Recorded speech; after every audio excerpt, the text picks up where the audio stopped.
I promised my viewer that I would do an updated video on my orchid. Um, Basically, I was going to show in this video uh, that when you um, keep your orchid in water, you really don't have to do a whole lot of maintenance. And I wanted to elaborate on that because if you can look in there, the water it's down, it's dehydrated because it got warm the past few days, but it's really kind of a little on the slimy side and still not that, it's not that clear. And the reason why it's brown is because I put little bunny pooties in there to fertilize as fertilizer for it. Um, and that has been really good, as well as some broken eggshells. So you can see that this glass right here, it's needing to be cleaned. It's got some scale on the inside. So I'm gonna pause the video and I'm gonna drain out the water and clean that up. And then I can show you the roots, how, um, how they look. Because in my other video, I was explaining that even the roots that look black don't have to be nipped off every single time. Um, I found that if they get really bad, you can just kind of, if they get really soft and mushy, you could just peel them off, but leave the core that looks like some kind of a cord. Don't cut that off and just leave it on because the plant still uses it. It still soaks up water. I think the outside is just sort of like a spongy thing that actually assists the core, cord-like root that you should not snip off. And I'll explain about the buds and the cutting back of the stems when the flowers die. And I was waiting for it to bloom because um, I don't know, that was just kind of my marker for when to do this video. I guess I wanted to show my viewers that it's healthy. It wants to live and it wants to thrive. Its leaves are gorgeous colors, nice and pretty. This is the first time it's getting a little bit of yellow on the leaf, but I think it didn't like its location. So it was just a little bit cloudy this April. It was really bad. Um, but I'm gonna pause the video and clean this up and then I will show you the rest. Okay, so I've cleaned it out and filled it with just its portion of water. See, maybe on a black background you can see better. Um, where did I get this jar? From the secondhand store. And okay, so I salvaged the little bit of shell. I don't really have to replace it, although you can. I just, at the time, I don't happen to have more eggshell at the moment, and I want to put this back in there until I make some eggs the next time. Normally, I just keep using it over and over again because it stays clean, or stays, it's still useful. It's still calcium, and it still gives the plant what it likes. This has been kind of the secret to my having a healthy plant no matter what.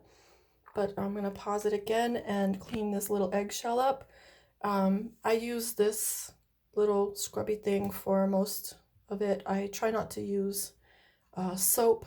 And so for that reason, this has soap in it, and I really had to rinse the jar quite a bit. I'm going to use something, a little brush to get it clean. So I brushed them off. You don't have to worry about the staining that happens on the back. Just plop them into your thing. If you do have like a little birdie poop or bunny poop outside, you can find, this one's actually from my little Holland lop. Just put a couple little pieces. Try just one or two at first. See how your plant is liking it. If you don't notice any difference, try one more. Add another. I had about 4 of them in there. I think it was a little too strong for her. So I'm just gonna do the 2 for now.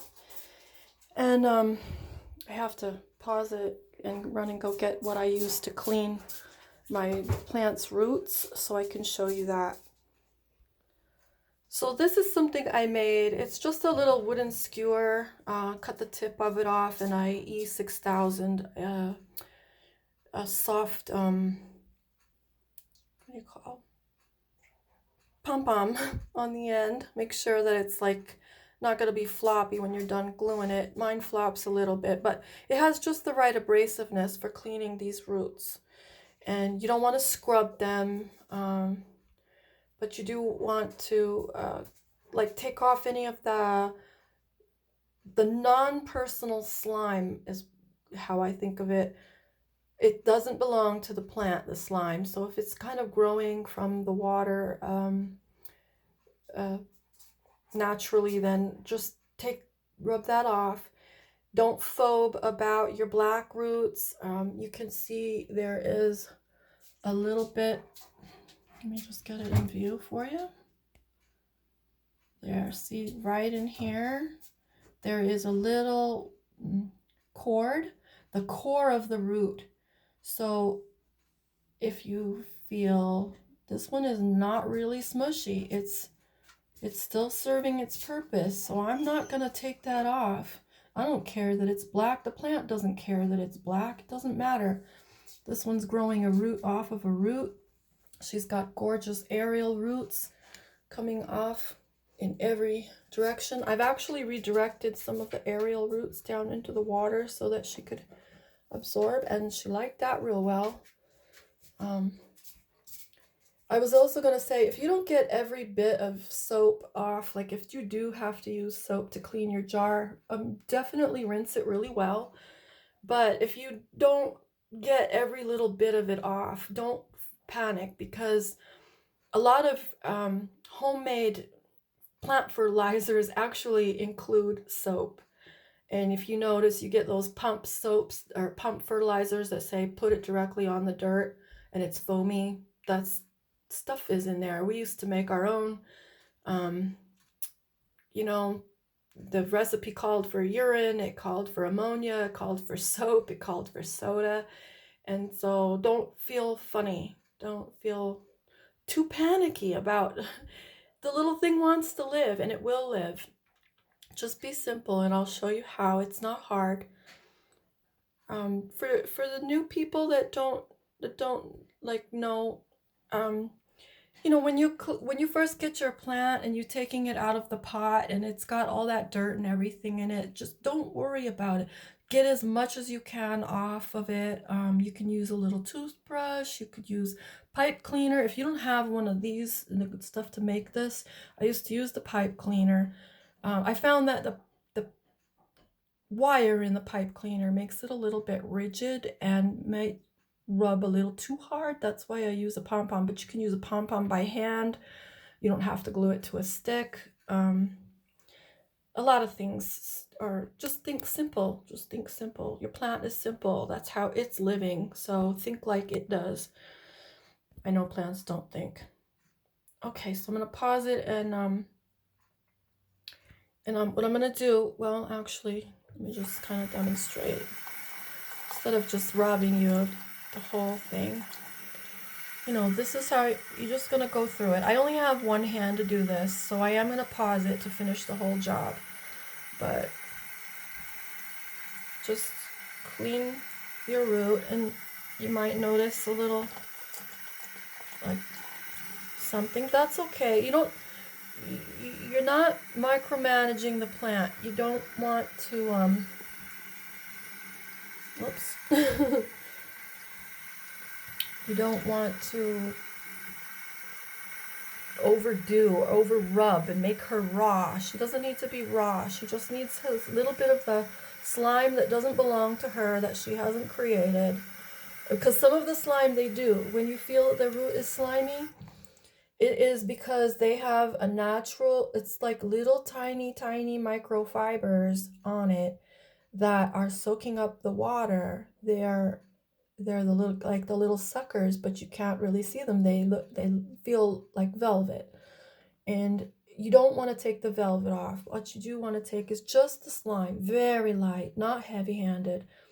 Also, when you put your plant back in the water, while I'm thinking of it, this little base right here doesn't want to go in the water. If this gets too long, you can trim it, but don't put this base right here into the water. I only put my roots in as like pretty much as deep as you see they are dark or less, and I let them get down, you know, pretty much to the bottom line, and just the bottom is in there, and that before I add or clean her up. It's better not to add. It's better to just pour everything out, rinse your jar out, rinse off your little eggshells, drop in a couple of more fertilizer sources like your bunny or your birdie poo poo, and and you know, put fresh clean water in there.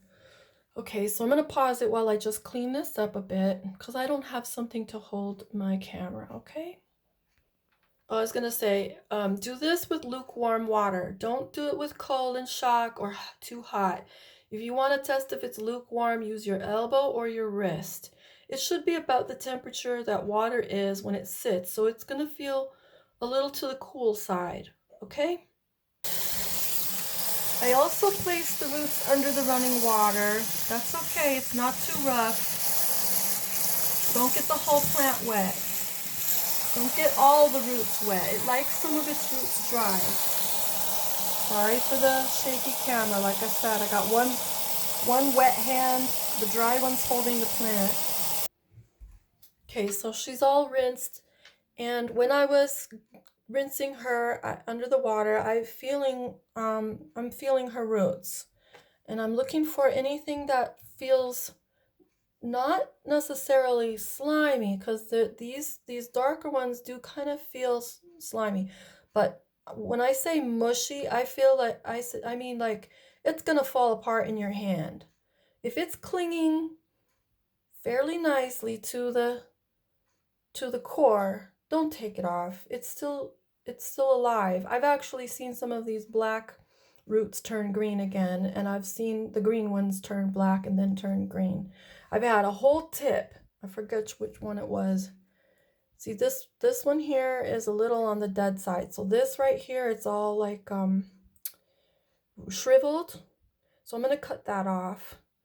But I'm not going to cut up to here because even though it's black, I did see one of them had turned all black, like this, and then it had turned green again. But I don't see anything on my plant that needs to be cut off except for this right here. And what I'll probably do is you just kind of, I'll see if I can demonstrate it. Yeah, it doesn't want to let go. I probably ought not to. Because see, it doesn't want to let go. There's like nothing really coming off. There's a little bit of that, little bit right here. But when I try to, like, see, I'm trying to let it go, it doesn't. All I'm going to do is destroy what she's already got going for her. So I'm going to leave this probably till the next time and see how she's doing with it, because this is not slipping off easily. It'll slip off like a straw coming off a thread, and that's what you want to remove. Otherwise, leave it alone. That's all she wants to get rid of, okay? So we'll just rinse that away. Oh, and just for a tip, a little throw-in tip, this little backsplash I'm using for my sink, okay? I prop it right behind the drain, and it keeps the water from backsplashing on this bowl type sink. I just took one of those vegetable cutting mats from the dollar store, and I cut it to the size I needed and stuck it here so that the handles are still available, but it raises up pretty high. And you can, you know, this bathroom's right next to my laundry room, so there's a lot of things we do in here for our laundry, so I needed that. But just in case, you can do it for your sink, because these come pretty big size. You can do it for your kitchen sink too. Okay, so I'm going to rinse this off a little bit, what had started slipping. And she's really not in a position to be groomed other than having cleaned her little roots off. Okay, so before I put her back, I'm going to talk about when the flowers die, okay?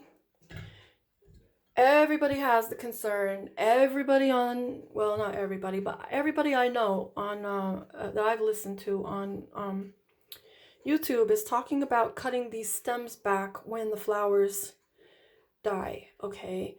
And my last video, I said how I did that. I cut one off and then I left one, and then this one had bloomed last year.